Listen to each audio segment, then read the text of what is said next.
I'm back with Zev Ornstein, and Director of International Affairs at the City of David. We're talking about the really important work that the City of David is doing, both archaeologically and educationally. And I want to make a plea to you to check this out and to support the City of David. Debbie and I were deeply moved by what we saw when we were in Israel, and I'll come back to that in a minute. But I want to ask Zev, talk about a couple of the ongoing projects of the City of David that are significant. So we mentioned we're excavating the entirety now of the Pool of Siloam, the entirety of the Pilgrimage Road, the location of King David's Palace, and many other excavations within the City of David, which are really bringing our shared heritage with its roots in Jerusalem back to life.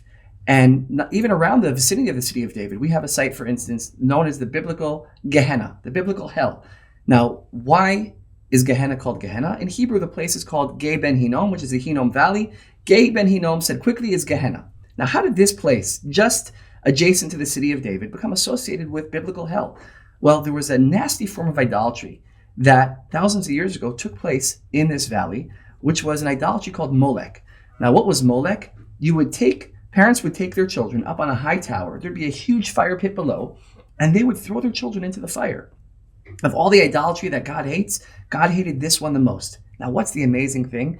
During COVID, what we did, because we had challenges excavating underground because of all the restrictions, we took our teams, they went to the Hinnom Valley, and we have now taken this place that in modern times was a place where you had gangs and drug dealers and violence, and now we are rehabilitating biblical hell so that today it is a biblical park where kids, young people, older people of all faiths and backgrounds, handicapped accessible, are able to come and pick and plant and grow and build and press olives and bake pita bread with wheat that's grown on the site and shear sheep and make wool and all these things that are connecting people to Jerusalem's heritage through their hands, through nature, but also taking a place that was associated with hell and bringing it back to life in a positive, redeeming way. You're almost sanctifying it by. I guess you could have decided, hey, listen, we're gonna reconstruct Moloch. Yeah, right. But that's a tricky, dangerous thing to do, right? Because you don't want to. So you decided to go the opposite way, right, and create something that represented harmony, right, that represented productivity and growth. And a place where parents could actually look forward to going with their children, and children could actually look forward to going with their parents, and knowing that all of them are actually going to make it home at the end of the day. Wow. Each year, Debbie and I, we basically like to pick one cause, one organization, and make it the prime focus of any kind of philanthropy that we do. And we're only mentioning this because I want it to be an encouragement to you. So last night, Debbie and I gave Zev a check for $100,000 for the City of David Foundation. And I'm mentioning it because I want you to consider really supporting this organization, because in my view, it's good to support missions around the world. It's good to have the gospel preached.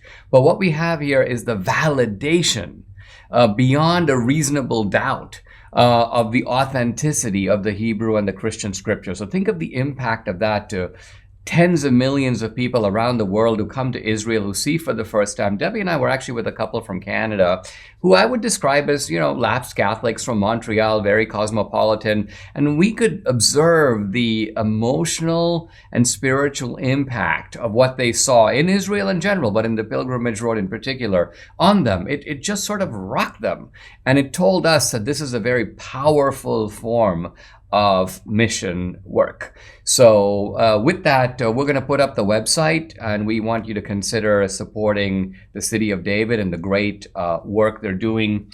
Zev, let's close out by me asking you about, you were actually telling us something last night that we didn't know about, and that is the actual meaning of the word Jew. You were like, let me tell you what the word Jew means. And I was like, I've never thought about that. Yeah, I have no idea. So in the Bible, in the 5 books of Moses, certainly, when a name is given for someone, it then gives the meaning behind the name. And so Judah was the fourth child, the fourth son of the matriarch Leah. And it says when she names Judah, and Jews come from Judah, the name, it is, this time I will give thanks to the Lord. So what does it mean to be Jewish? It means to give thanks for the blessings that we have in life, the ones that come from God, the ones that come from men, and to be, one, thankful for all the blessings we have, and also to be, like it says in Genesis 12:2 and Genesis 12:3, to be a source of blessing for the world. And that's the essence of what it means to be Jewish. Are we always living up to that aspiration? No. But certainly that is what we aspire to be. And I believe it's not an exclusively Jewish idea to have gratitude. We're sitting here in the United States of America, one of the most blessed countries in the world, and also one of the countries that's brought the most blessing into the world. And it's sad to see that so many people are taking it for granted. Same thing with Israel. No country's perfect. But those are two of the most blessed countries and countries that have brought the most blessing into the world. And I, for one, am grateful to have been able to live in both of them. And I think for us, if you feel blessed, as Debbie and I certainly do, then we urge you to consider blessing Jerusalem and blessing in particular this project, which seems to me is of inestimable value. Why? Because at a time when America and the West are becoming more skeptical, maybe more disenchanted, to use an academic phrase, with the faith, here we have the Bible springing back to life in a manner that you can see and touch. And I think, Zeb, you say that in a year or in a couple of years, we'll be able to go to the pilgrimage road and the public will be able to walk that road that countless Jews, including one Jew named Yeshua, Jesus, walked on his way to the temple where all these astounding events took place. So Zeb, it's been a delight and a pleasure. Thank you for stopping by, and wish you all the best in the great work you're doing. Thank you so much.